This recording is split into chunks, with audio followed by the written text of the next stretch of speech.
Greetings, fellow slinging agents in the wild, and welcome back to the show. Well, here we are, our season finale. You know, as I look back on this season, I know I had a blast. I know the hard slingers of yore had a blast. But it was a little quiet on the comment frontier, which limited my interaction with you hard slinging agents in the wild. But limited interaction does not mean zero interaction. So let's get to the shout-outs.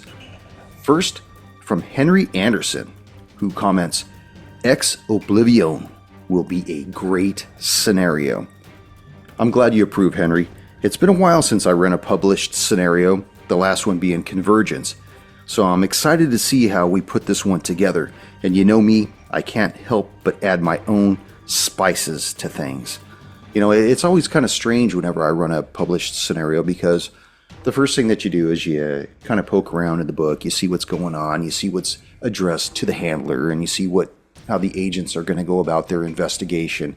And the first thing I think is, how can I speed this up a little? Because knowing Sam and Tony and the mysterious hardslinger of yore who's going to join us for Playthings and Ex Oblivion and whatnot, is I want to make sure that it's as pulpish as we like it to be too, because we like things to move at a quick clip. So of course I've got to add my little 2 cents to all this stuff, but I just look at where the corners are on that without compromising the integrity of such an amazing piece of work that's been written and published. So as long as I could give credit is due in that area and make sure I do Arc Dream service that they deserve, we're all good to go, and I just can't wait to go through it. Moving on to the second comment, we have from Tom Austin 303, who commented, It's always great to have another episode drop. I'm particularly enjoying this one, as one of my favorite parts of DG is the conspiracy angle, particularly the cowboy era stuff, and I'm excited to see what the apparent internal war among the Pinky Ring people will bring to our agents. Also, very happy to hear you'll be adding another hard slinger of yore to the digital rage room for the next iteration. Having 3 to 4 agents is where the team interplay really gets good. You were correct that dynamic made collateral damage even more thrilling. Collateral damage remains one of my favorites among your homebrews. Keep up the great work. That's awesome to hear, Tom. That really is. Thank you. And yeah, those pinky rings will play out extensively in our mythology.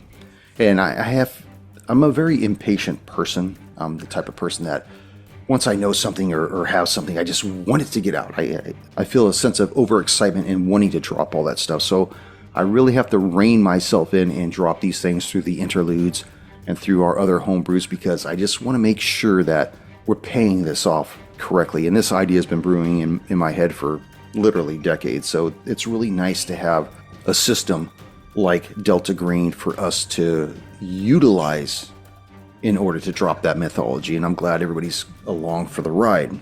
And also, you are right about the 3 to 4 agent scenarios. It's great to have those triangular viewpoints, those delta configurations. And I think that having that extra exponent will help offset the back and forth that you have with only 2 agents. You'll start to get that third perspective, and then you start expanding that roster, and then it's not just 2 people having a conversation. It's a full-blown investigation where multiple angles start infusing their way into the scenario. And finally, it really does me proud, unbelievably proud, that you enjoyed collateral damage. Thank you very much. Don't forget, everybody, after this episode, our final episode for Borrowed Souvenirs is our after-action report. Then, our between-season break begins. Once I round up all the hard slingers of yore, we'll start our block recordings and then begin our drops. So damn excited. All right, it's that time.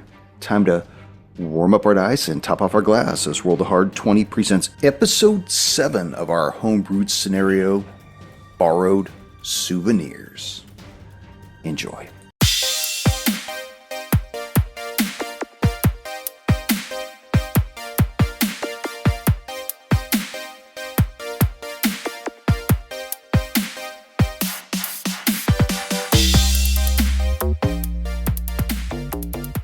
How's everybody doing?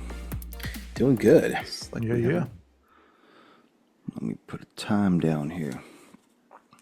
Yeah, this is, I think we're staring down the barrel of the finale right here. All right. So It's a fine alley you got there, sonny boy. So before we begin,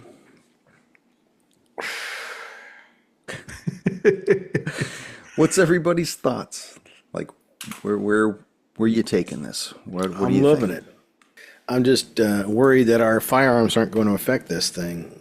It either dissipated because it had completed its mission, or it dissipated because we did enough damage to it. Each, your thoughts? Yeah, or the Sherpa guy dispelled it, but we have he? no way of finding that guy. Like, how are we gonna, we're running out the doors, we'll find out what we see out there besides our car, but maybe investigate and see something. But yeah, I have no, like, after this Holloway is dead, I have no clue why this guy would even stick around. Problem solved. Done. Yeah, he's got the door, Jay. He's in America. He's been smuggled there. If that would be a very unsatisfying conclusion, but a very plausible one. And again, what do we do next now? All of our leads are gone. Well, we have to see what's out there. Maybe we'll find an area of something. I don't know. Maybe the guy was standing around some area. I don't even know what's outside the house. We didn't really look, but No. Well, it's pretty dark outside with the exception of the house. Anyways, let me bring us in and we'll continue on with what you want to do. Greetings, fellow slinging agents in the wild. It is I, your trusted liaison, Brian, and with me, my hard slingers of yore. fucking Yetis. Episode 7 of our homebrewed scenario, Borrowed Souvenirs. So, you guys had just gone to the residence of Kirk Holloway. Saw the man was scared beyond belief, armed with a handgun, asking you questions about Wilkes, Baldino. You broke the news that they were both dead people when suddenly the temperature dropped down and the Yeti appeared. He started going through both of you to get directly to Holloway, which you let him go by. He annihilated Holloway, and then you began your attack upon it. Within seconds after the battle had ensued, the Yeti disappeared. As you went outside to see who might have been outside summoning this thing, you realized that all 4 tires on your rental car were slashed and that the trunk was left open. Go see what's in there. Nothing. They popped the spare too. No. Well, then we'll change it and spare and just drive on that. Yeah. Okay. Just 3 flats, one. It sounds like some of your clients, right? I'm sure Mr. Holloway has cars. Yeah. I will do a quick run and dress my wounds however Holloway's residence allows, whether it's rubbing alcohol. Yeah, we'll bandage, get a towel, see if he's got a if first I need aid kit. to. Yeah. Okay. Why don't you make a luck roll there, Odesso? I know you've been dying to use that D20. Oh, absolutely. What are you rolling for? See if there's anything in there. I got a 9. 9? Nope, sorry, you don't find a kit there. But you find enough stuff in the house that can help dress his wounds, get him back up to speed. Got it. Even some microwave dinners, simple stuff like that. And it's unusual that a man who's supposed to be a millionaire would be living so sparse like this. He's Instagram millionaire. We know the truth. I think we search whatever's left of his pockets for maybe some car keys and see if he had a car. You do find a set of keys on him. One of the keys is to the residence. Another looks to be to a vehicle, probably in the garage. Keychain says it's to a vet. We grab his phone, see who he was calling. Yeah, keep broke. that as well. It broke. Well, it's shattered. The screen cracked, so it's not responsive. I think we take it anyways and just there's still information on it. Standard operating procedure is to going to be swiping the phones of everybody so we can collect as much data as we can. Yeah, we could pop the SIM card out of his phone and put it in one of ours to see if we can get any information off it. Okay, that's a good idea. Yeah, I got a phone right here for we have a phone coincidentally without a SIM card in it. Yep. Pop that thing in. Mm-hmm. Figure out how to boot that thing up, and you go through the stuff, and it's a lot of numbers. You see Wilkes's number, and there are a bunch of other men's number in there. And well, it looks like they're probably members of the expedition because it says HE. Blue Oyster Club. Yeah. You see Baldino's number in there. You see a lot of women's names in there, just their first names, no last names. And you see Tom Barron in there. Yeah, we got that. Contacted by Wilkes. Okay, and Anybody else? Perchance does he have an unknown number that he's called a couple times? No. He also has Louis Kramer's number in there as well. And then Adesso. This is more just thinking. What do we know about Thomas Barron again? He was contacted by Wilkes. That's what I have on my notes. What do you have on yours? Well, he is the curator of the museum, but I don't have any much more information than that. What museum? No, he's one of the moderators of the museum. Oh, one of the Sunset Red guys. Okay. Yeah, that's all I've got for him. Not much other detail. How many times did he call Barron? It looks like there were 8 calls, but those calls were received. When was the last received one? What I'm thinking is, okay, was he contacting him after the exhibit was set up and these are just regular business calls, or was there a call? It looks like one of the calls was as close as about 45 minutes ago. All right. That's good to know. Barron may be our next avenue of exploration. Let's take a look around outside. Well, since we're already outside, do we see anything unusual? Do we see anybody hanging around, furtively running from place to place, another car, anything? Nope. In fact, it's nighttime. So let me break this down to you. You guys spend about 40 minutes out front, wandering around the front, wandering around the back. Make the determination within that time that you're looking for a ghost at this point. As the evening rolls on, you begin to realize this guy's probably in the wind, and rummaging around here is just a waste of time. You make your way back to the Cryptozoology Museum of Truth. See, the doors are now chained. Did we take the Corvette? Yes. Okay. Anything cool in the Corvette? No. You know, like a fully automatic something in the trunk? Fog Hats, Greatest Hates on 8-track. There we go. No, the only thing you really find is that the registration is made out to a leasing corporation. Basically, this guy is straight up destitute. Eventually running out of avenues, you make your way back to the Portland airport and return back home. Shit. 2 days later, you get a call. Phone starts vibrating. Who's it from? It says H. Okay, I'll answer. H. How you feeling? I'm feeling like I could go another round and hopefully come out a little better. Good. I'm going to need you to keep that energy. Hold on. I'm patching through Adesso right now. Adesso, are you with me? I am. Each, you there? Hello, Adesso. It's been a while. Yes, it has. How you feeling? I'm well, ready to go. Excellent. I'm going to need the two of you to dress warm and get to the airport. You're on the next flight to Nepal. Okay. By chance, anyone know how long of a flight that is? It's like 16 hours or something. Assuming where we're leaving from. I'm saying that because I know the handler has that written down for us. Yes, he does. I don't actually. Oh my God. Don't know. Shoddy fucking handler ship. My guess is there's probably no direct flight. Anyways, Okay. he says, I've just gotten in touch with the Ministry of Home Affairs.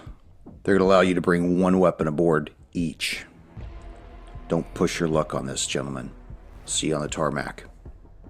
Is he coming Okay. with? Who knows? I will make sure that I'm wearing the little signet ring that I got from Baldino. So I'll have that on to see if Heisenberg, if we see him, if he notices. Paulie will tell each. You bring your jack blade. Nobody knows what it is. You just put it in your stuff, and then bring a 9mm Glock. Just strap it to your hip or your 9mm of choice. Gives them an idea that that's your weapon. Yeah, I think I'm going to play this a little bit straight. Heisenberg sounded serious. And I haven't, the last time I used my gun, it didn't do anything. And basically it'll get us one shot before it's upon us. So I think I'll stick with the cold steel, and you bring your silver, my friend. Sounds good. You make your way back to the airport, and you find yourself once again on that private runway. And waiting at the base of the ramp is Heisenberg.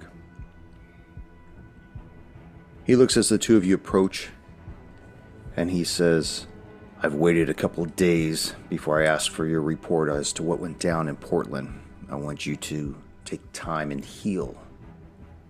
Each you still look like shit. Thank you. You're looking well as well. Yeah, I'm trying.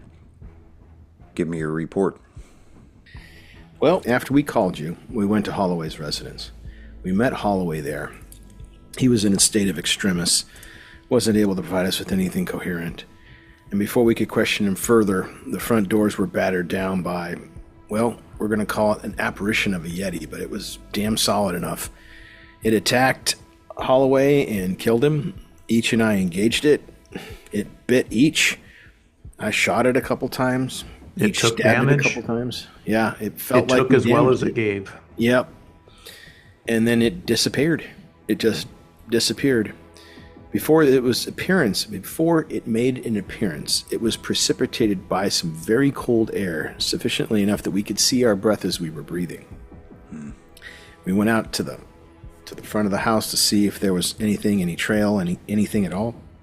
Nothing other than our car had 4 slashed tires, and the trunk was open, which was a little unusual, but nothing. No trace of anyone, anything.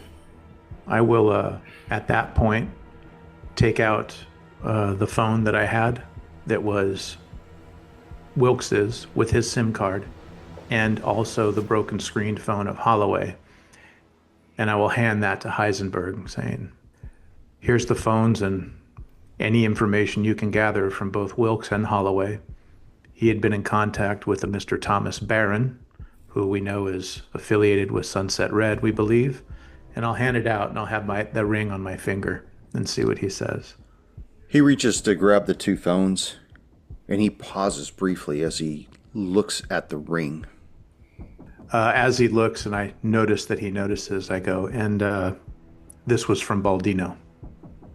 I didn't know if you wanted it.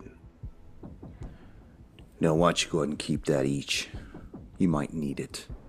He takes the phones. He reaches in his back pocket and he pulls out an envelope of cash. Hey, sweet.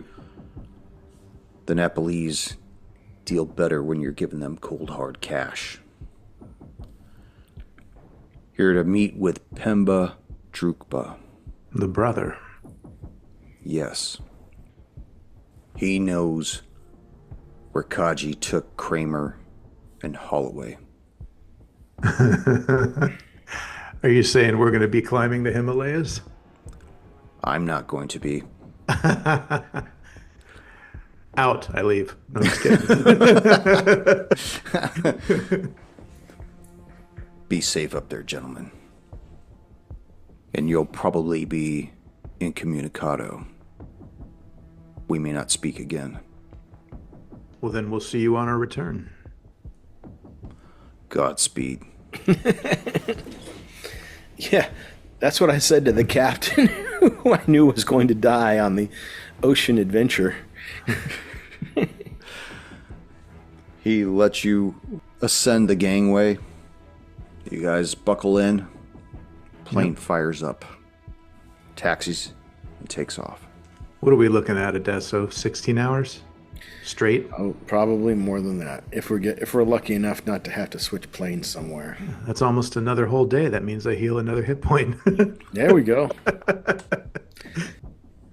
As you make your way over the ocean, touch down in one of the major countries, you eventually find yourself on a small puddle jumper taking you further inland. It's an exhausting trip, leaving both of you just drained from sitting so long. Eventually, you touch down in Nepal, some podunk airport, and the pilot allows the two of you and 12 other individuals to disembark.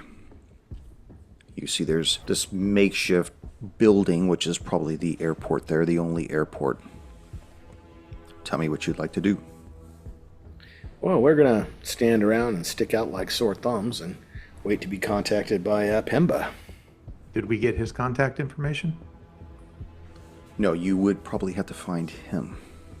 Okay. Well, hopefully he's going to be there waiting for us. Yeah. I mean, if we're supposed to meet with him, hopefully he's not running late or... Yeah, we'll look around for someone who's looking for us. Eventually, all the other passengers that have disembarked either leave on their own or coordinate with other people and take off. And eventually you just see one lone individual. He's probably about 5'1", milky eyes, salt and pepper stringy hair, dressed extremely warm. Even from this distance you could see the cracks in his face, see the puffy lips from exposure over time. And he's just waiting, looking at the two of you. We approach him. Yeah. Mr. Drupa. Yes. In Pemba. You are the two that Mr. H sent to here? Indeed. Let us go. My car is around the corner. I'll take you to the village. It's a long way. Well, it's going to be shorter than the flight we just took, I'm sure, so that's something to look forward to. He walks you to around the corner, and you see this Yugo parked curbside. Sweet. Different modeled tires. It's like a faded shit yellow. The windshield is just foggy from grime and wiping off with newspapers and shit. And he walks over to the back door to open it, and he pauses and he holds his hand out. What do you need? Surely Mr. H told you that there would be a cost. Yes, how much would that be? It is $2,000 to go to the temple. Okay. Adesso, did you have the money or did I? I got some money. Well, I say, okay. We hand him some, and we say, okay, to the temple. He thumbs through it. We leave tomorrow. He drives you back the way he came, and you wind up in some podunk village. Snow all over, bluffed up against the sides of the cabins and the stilted up houses and whatnot. You see lone dogs trampling through this bitterly cold environment. He settles you into a hostel. One room, very small, maybe 10 by 10, with mats on the floor. And he says, try to get some sleep. It is a long walk. I was going to ask him, before you leave, Mr. Drupa, do you, Mr. H, did he tell you why we are here? He told me that you wanted to see the temple that Mr. Holloway was taken to. Okay. Are there any customs I need to be familiar with when going to this temple? I would hate to cause any sort of embarrassment to you, but with us not knowing the traditions. I don't know why you wish to see the temple, but don't touch anything. Don't take anything.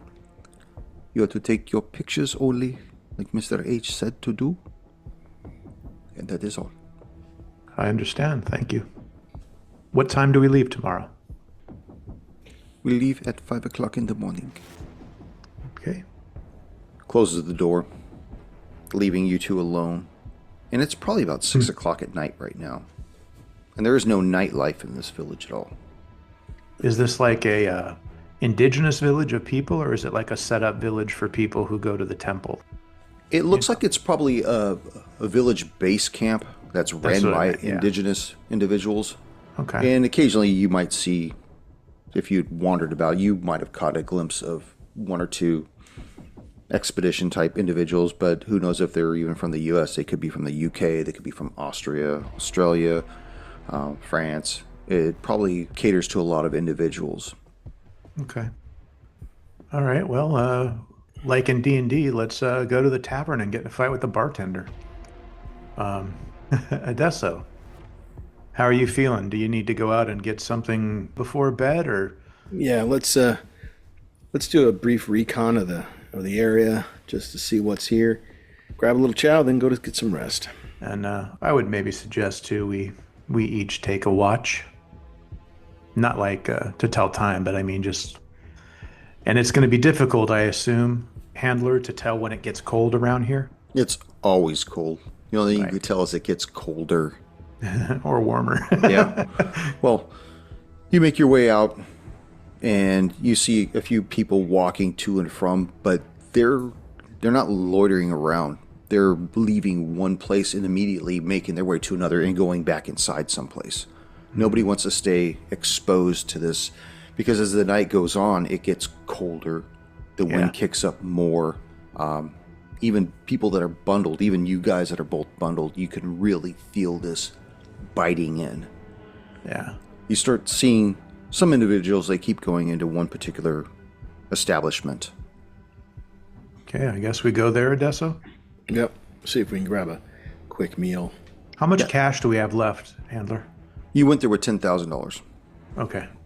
All right, well, we still got, Adesso's all, yeah, we still got 5 left. You make your way inside the establishment and you could smell the food cooking. Smells really fatty, like high protein. Things cooked with a lot of butter and spice. You see people huddled around tables and you just have that white noise of people just talking, and it's not overly loud. Not like you'd see in Raiders or anything like that. Okay. It's just people just milling, hanging out at their tables, trying to keep warm next to a hearth, just drinking and eating and kind of mumbling to each other. You get the feeling that a lot of people are probably discussing what they're going to do tomorrow or the next day or next week as they prepare to ascend whatever summit they're going towards. Okay.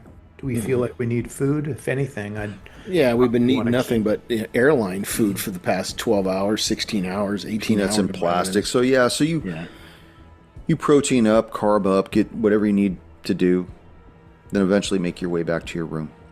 Yeah. You set your evening watch. The night goes unmolested. You really don't feel like, even though it was necessary to do, you get the idea that the people that are around this village, they're just doing their own thing. I'm not worried about them. I'm worried about rogue Yetis. Especially when the brother knows we're here. 5 o'clock in the morning comes. There's a soft rap at the door. Please get up. It is time to go. All right, we're up and we're ready. You see Pemba waiting for you, and he escorts you out of the building. And you could see now that it's sun hasn't crested, obviously. It's still pretty dark.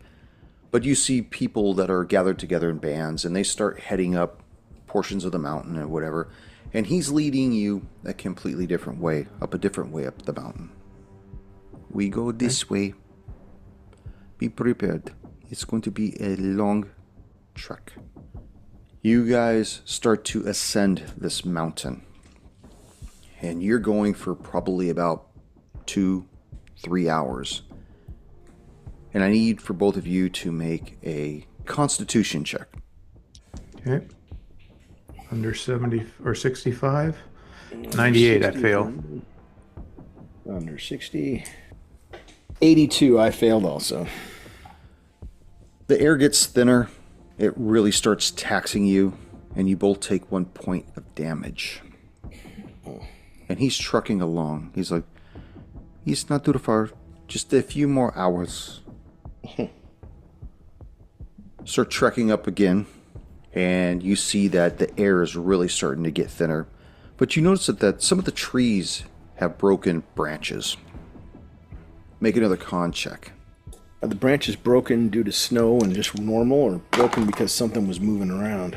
Make an observation 48 under check. 65. Okay. 88 under Damn.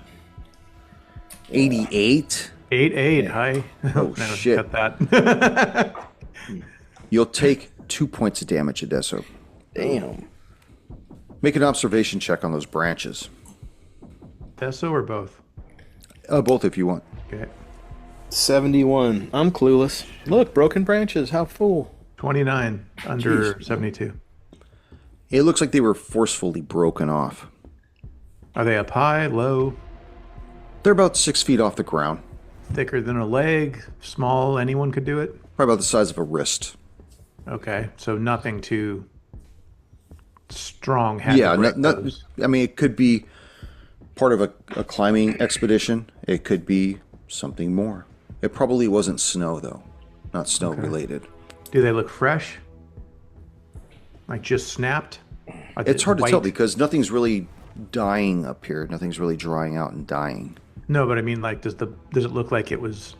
Oh, done snapped recently? Yesterday, or No, it doesn't look like it was done yesterday. In fact, it looks it was probably done maybe a few weeks ago. Something Okay. like that time frame. Okay. Odessa, we have some broken branches up here. I don't know what that means, but I rolled an observation check and succeeded. Got it. I failed that same observation check, so now I'm looking at them again going, oh, look at that. Broken branches. Damn. Okay. Can we tell which direction the branches were broken? Like they're facing north or south? They broke down. Yeah, it looks like they were ripped downwards. Okay. Okay. Interesting. You know what? We used our Sherpa. We asked him, hey, the branches are broken. That mean anything to you? Well, they weren't broken before, but I haven't been up this way in many, many weeks. I don't really go this way. All right. As you continue to make your way up the mountain, you notice that it starts getting a little steeper, some ledges, outcroppings, and whatnot. The wind starts blowing strong, the cold air biting portions of your exposed skin. Flurries start passing you by, blowing off the mountain itself. Your Sherpa looks at you and says, "Perhaps we should go back down. This is too dangerous. Well, if you want to direct us the rest of the way, you can go, but we must keep going on." You will be blown off the mountain. You will make it. That way," and he points with his finger higher up. "A few more kilometers up that way." What's that in miles, Tom? It's about 2 miles, a couple kilometers, he said. Yeah, it's about 2 miles and change. Okay. Which in these kinds of conditions ain't easy. Well, let's just ask him, is there any trail hitches? Anything that would make us deviate, or is it just straight up 2 kilometers go? It is just 2 kilometers. Keep going. I'll flash a little bit of that cash. Would this help? Make a persuasion check Okay. with that flash of cash. I go, you're pretty knowledgeable here, and as you can see, we're completely out of our element. Is there anything you can do? And I'll remove some of the cash from the envelope. I'm not even counting. I'm just going to pull out like not half, but a third or whatever.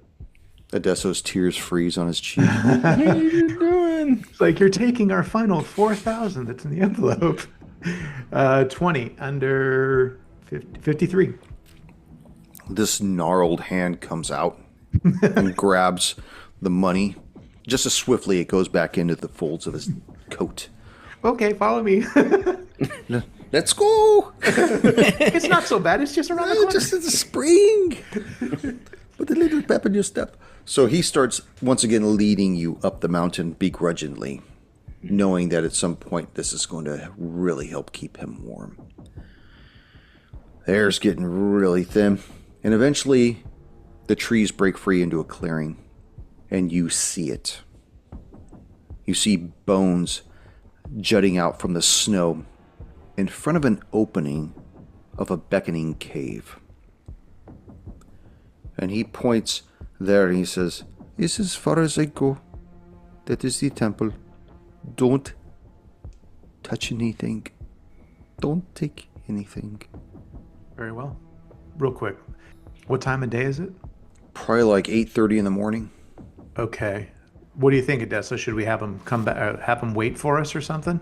I'd like him to come with us so we can find our way back in the event bad things happen, or we get injured, or we need help. That's my Yeah, I was going to preference offer more money to have him either come back, but if he comes back, we'll give him the rest of the money. But yeah, let's try that persuade again. It's like, are you sure you can't follow us in there, Mr. Drupa? We have maybe a little more, and I'll show him the envelope. He holds his hand up and says, I will not take any more of your money. I must be here to tell the tale. Okay.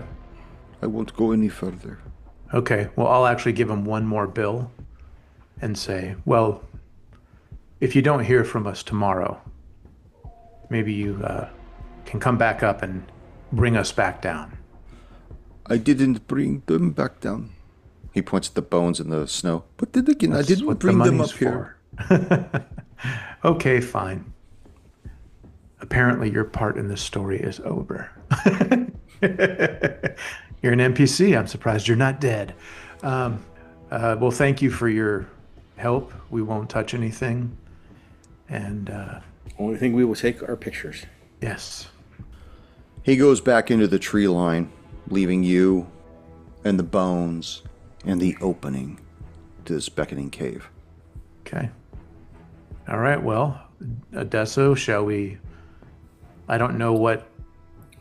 Yeah. Do we want to check these bones out? Are these appear to be the remains probably of the group? They've been up there. They're of no interest to us. Although I'm wondering why they didn't get shipped back to the museum when everything else was. So let's just go check out the temple. We'll see what happens. Okay. Do you have a theory why the bones didn't get shipped back? For whatever reason, they weren't deemed worthy enough to do so. Well, you're not supposed to bring anything back, but they obviously brought a bunch of stuff back. I'm thinking whoever was contracted to come out here and ship everything back, including the destruction of the site, wasn't contracted to bring back human remains. I mean, there could be a legal reason Cover for up, transportation of remains have to be transported in a certain manner, and that would be an added expense, or they just didn't care. Out of respect, we'll examine the bones. Who do they appear to be from? You see, as you dig these bones out, that they're remains of humans, obviously, that are still wearing clothes. They look to be part of an expedition. As you dig around, you see one that says Jacobs, another one says Sanchez, another one says Kramer. Got it.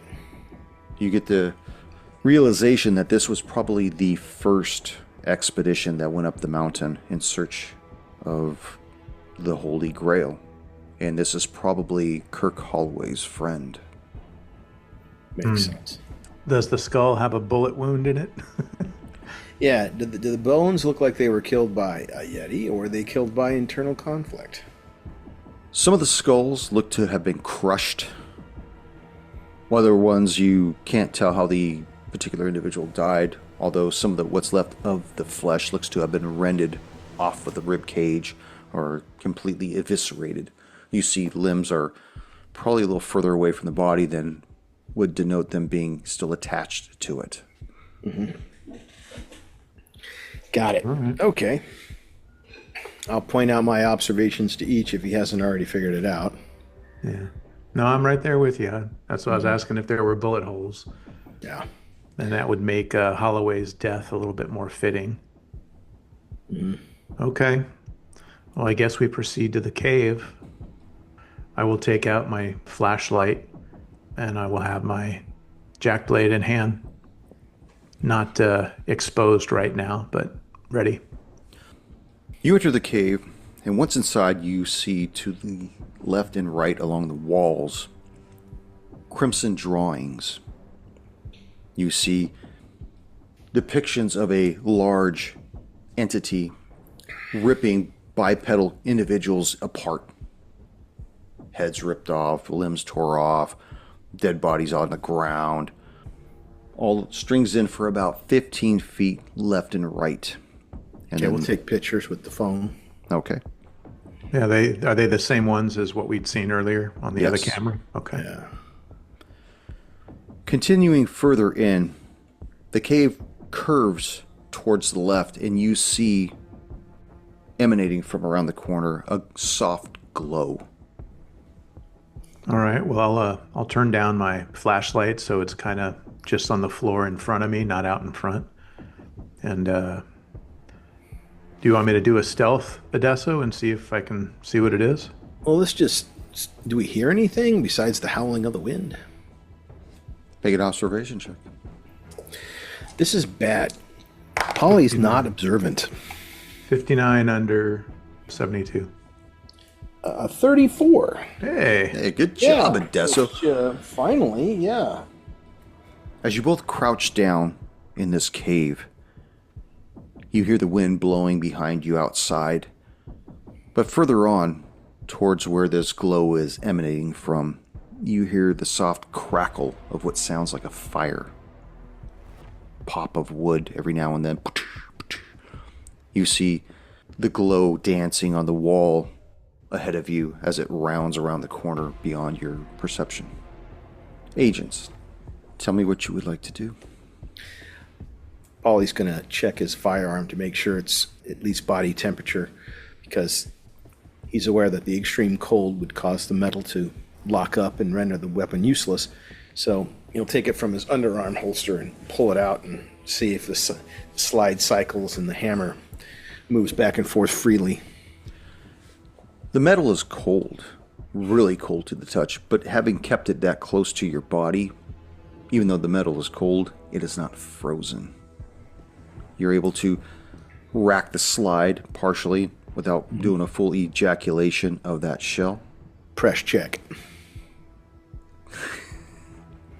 Each, what are your precautions, or are you just going to just do what you got to do? Well, I had my jack blade in its underarm holster, so I'm hoping that will keep the blade warm enough. Do I think that triggering it to see if it opens is too loud? Like, is it a loud sound when this thing goes off, or is it? Yeah, like it's a ratchet noise. It's not a stealth noise. Okay. Well, Adesso, I'm going to go check ahead. Can you cover me? Yes, absolutely. Okay. Stealth ahead. 20% under 52. And my idea is to sneak forward and peer around, or if there's a corner, and see if there's anyone by the fire. So you creep around the corner, crane your head, and you see this fire softly roaring in the middle of this expanded cave. On the floor of the cave are gold coins, scattered jewels. You see towards the back appears to be some kind of an old wooden altar with all kinds of items fixed atop of it. And kind of in a lotus position on a big rug right in front of the altar, facing towards the exit, which is the direction you're coming from each, is an old man. He's wearing fur, stringy black hair, craggy face, milky eyes, and he's got something in his hand. It's about 20 inches long, pronged at each end with jewels on either side. And he says, "Nothing." Okay. So I creep back and let Adesso know. I see who is potentially our target. Drupa with the Dorja. And go to Adesso. So we're just here to kill this guy for what? What do they want? They want the Dorja? Why would they want the Dorja? I'm thinking it's not Heisenberg that wants the Dorja, it's Sunset Red. And with the resources at their command, I mean, I'm making an educated guess here, but they want it bad enough to come out to Nepal twice, because they sent not only Holloway's expedition, they sent a previous expedition from what we heard. I have a feeling they'll just keep trying until they get this thing. So let's just talk to him. Let's see what he has to say. Let's advise him that if he gives it to us, we can guarantee it won't be used for ill. And it will be... We can't guarantee that. Well, we can... Well, then I'm out of suggestions. What do you think, H? We go in, we kill him, we take it and go home. We tell him to drop it down a hole. His choice of hole. And when the next expedition comes and they can't find it, so much the better. We're basically here to kill the guy and take it so someone else doesn't take it. Yeah, I get that. Well, what do you think? That's what we're here for. Then I say that's what we do. Feel free to engage with him in any kind of talk or debate you'd like to. I'll just slowly walk up to him and attack when I can. That sounds good. Do we attack him even if the Yeti appears again? Well, if the Yeti appears, all bets are off. My guess would be that we put on the friendly face and just simply ask if let's play it straight. We'll tell him this is our problem. If you got a solution, let's hear it. If you don't, we're just going to go about our business.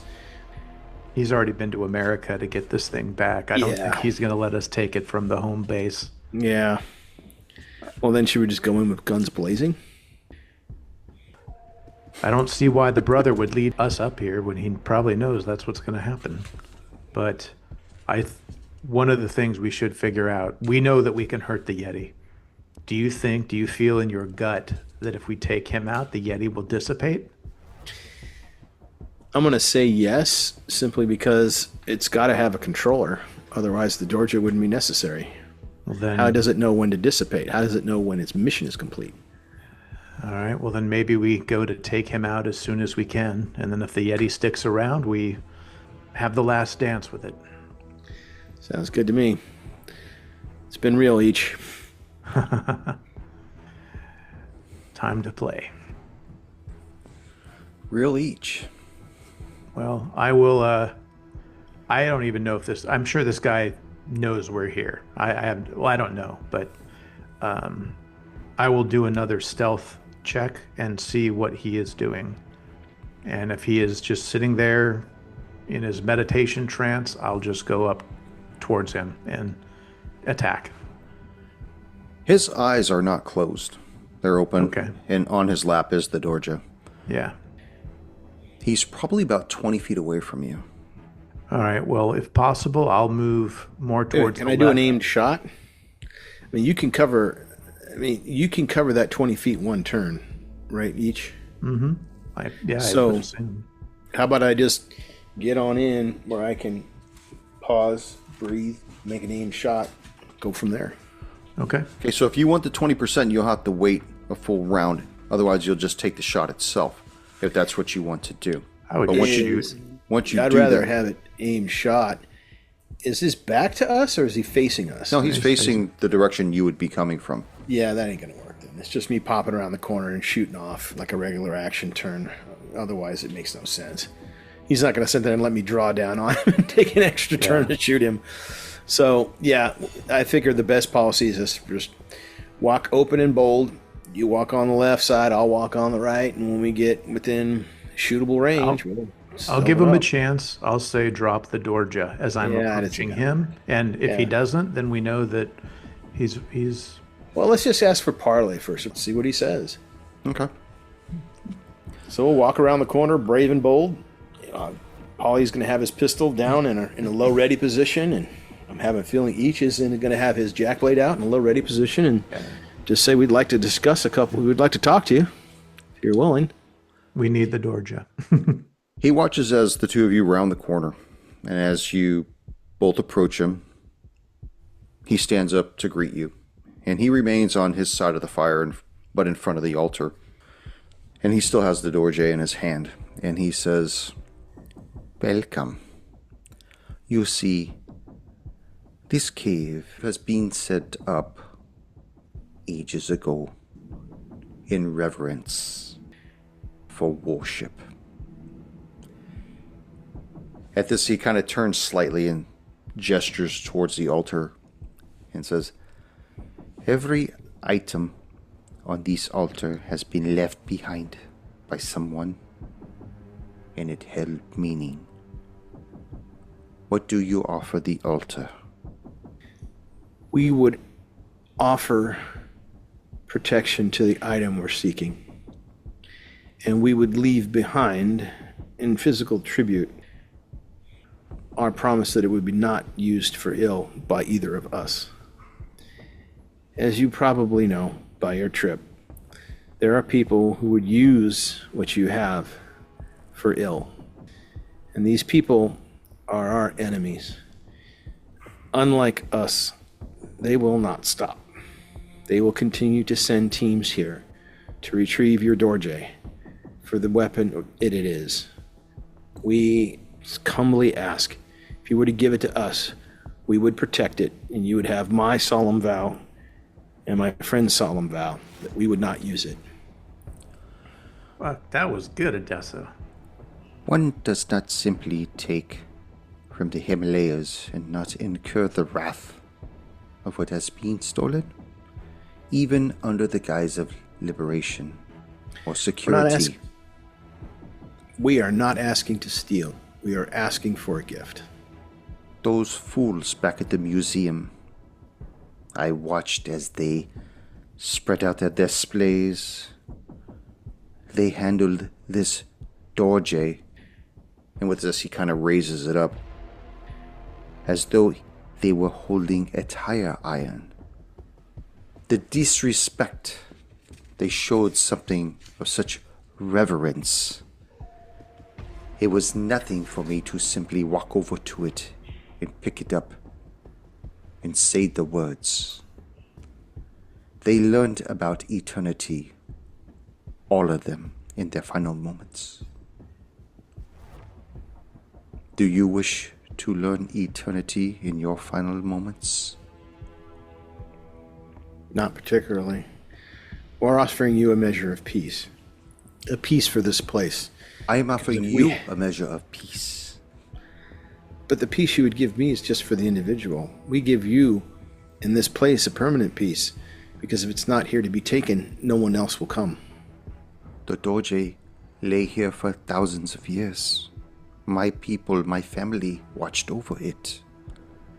When the Round Eye came to take the Dorje, we defended it. Even when they stole it away, no point on this earth was too far for it to come back. I'm sorry you feel that way. Each will trigger his blade and attack. You hear him say, Catania Genavara. the air grows Can I shoot him before he says around that? you. No, because we're still in parlay. Shit. But the air grows cold around you. And if it was even possible for your breath to get colder, it does. As you begin to see something coalesce right next to the Sherpa. Let's go into little decks. Right. Each, you just triggered up your jack blade. Tell me what you're going to do right now. I'm going straight in at the Sherpa, leaping over the fire if I must, and attacking. My goal is to see if we kill him, if the Yeti will be dissipated. Every time I've tried this before, I have failed. I am looking forward to failing again or finally succeeding against this bloodthirsty handler. See, the problem is that you're jumping in front of me when I should be shooting. That's not a problem. No. I'm fine with it. I had said, if you remember, I move over to the left. That's right. We did say that. We're coming at him from two angles. Yes. So you can still blast at him too. And I don't care if and I will. Gold doubloons aplenty. There's Let's gold, go. There's gold doubloons all over Let's go, tough guy. Okay. Enough with the chit chat. So I'm going after the Sherpa. Or do I go first? Yes. Okay. I have a feeling you have the highest dex. Yeah.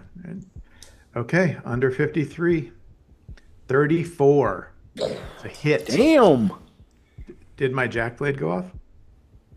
Like, No, did it trigger up? Yeah. Yeah, okay, I'm just making sure because I said I kept it warm, but that would have been funny. I'm all click. Fucking garage door opener ain't doing shit. All right. All right. Damage. 1 to 12. 8. 8. Damn, nice shot. Nice shot. The blade sinks into him, and you hear him screech this ungodly, blood-curdling yell. At the same time, the creature finishes reconstituting, appearing right before you each. Comes down. Like old times. 1. I have a gold doubloon. Critical failure. You want me Is that to a failure? make me re-roll it? That's a critical hit. Yeah. Okay. They can re-roll it. Yeah, I'm gonna do that.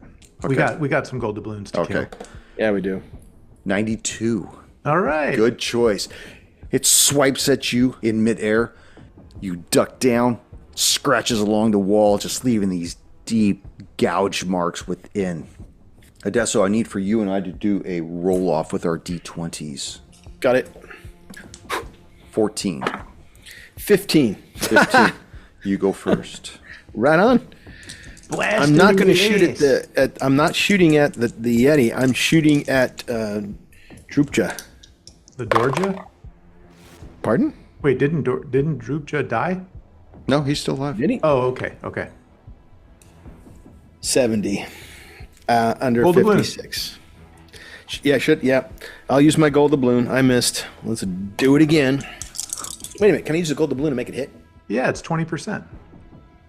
So that would hit. Then if I roll a 70, my normal is 56. If I add 20%, that's 76. That's a hit. Isn't it 20, right, or is it 10? 10%. Oh, okay. Well, maybe Can I 10% re-roll it roll using the again. doubloon? You can re-roll it using the doubloon. Oh, I got you. It's either 10% with the doubloon to add to your roll, or you re-roll it. Yes. But you risk a miss again. I will re-roll.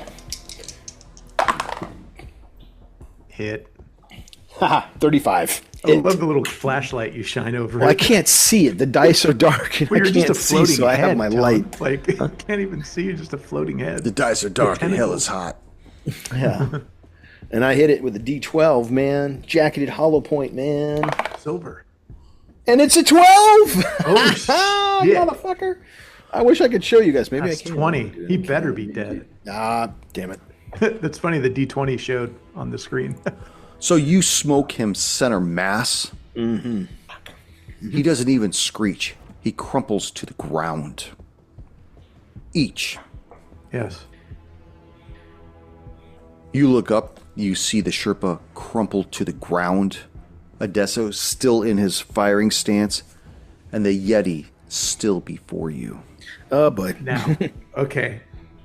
Can I have I have a free hand and a move. Can I grab the Dorja? Yes. I'll try it. You gotta get it with the dex check though. No problem. 9 under 75. So I'll hold it in front of him with the blade by it too. And I'll say in my best version of how that sounded, Ketania Janavara. The Yeti reaches up, lunges towards you, and you just see a flurry of snow go past you. No And I way. will see you next season. Holy Right on. Love shit. it. No way. Not bloodthirsty. GM. Right on. I love it. Fuck. Epilogue. Oh. You hear water bubbling, gurgling. Each you open your eyes, and you see this fish-eyed vision in front of you. You see 3 men on a white tiled floor surrounding an Asian individual, completely naked. One of the men walks up to him and stabs him with a blade, and the man falls to the ground, grabbing his side. Blood begins to pool about his legs. From inside this vat, you put your hands against the glass as you watch this individual rise back up in the center as its wounds begin to heal on its side. Fuck. You see one of the 3 individuals come up behind him with a sword, swing it across horizontally, decapitating the individual. The body falls to the floor and doesn't come back. And I will see you next season. Oh. Quickening.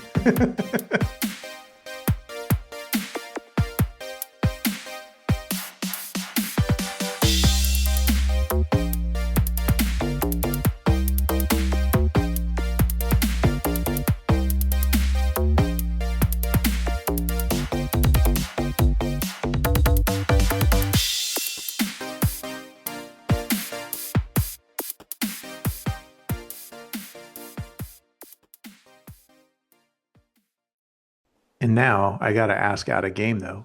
Why are we after this guy? I was thinking that same thing. Like, why do we want to kill him here? Do we want to kill him? Maybe we just want to make sure he's happy and satisfied and will stay where he is. You know what I mean? Maybe it's best we open with the conversation. We just paid off his brother real well to lead us up here. I have a feeling his brother probably knows he's here. And just talk to the guy, see what he has to say. Why do you think Heisenberg would have sent you here, though? Heisenberg, I don't know. I'm still thinking. Oh, he never officially said kill the guy. Yeah, he didn't. He didn't say wipe it clean. And I'm sure he wants the Dorja. I don't know. Does he? He wants the Dorja. Okay. Yeah. All right. Well, then wait a minute. That's contrary to what we've done before. Are we a hit squad to recover something? That's not our style. Well, we took out Baldino. Well, that was different. We are a hit squad. Well, but that was for a purpose, and he also initiated that action. Here's the thing, and I'm not going to cut this out. If you don't recover the Dorje, then Sunset Red will just send another expedition, and another one, and another one, until they get it off this mountain for whatever reason they wanted. So the best thing to do is to remove this thing out of play completely. Okay. So that's what that's about. Well, maybe you can... And we just talk to the guy and say, look, this is our problem. You could give it to us, and we'll make sure it's never used again. Or be advised there's going to be a successive number of expeditions that'll keep coming until they eventually overpower you. No, or they just send so many people that you can't get them all. I want to have you do an observation check, counselor, on that. On me, it's the center camera. It's our handler. Look at that handler and make an observation. Do you think he's going to let that happen? No. Yeah. No, it's going to be...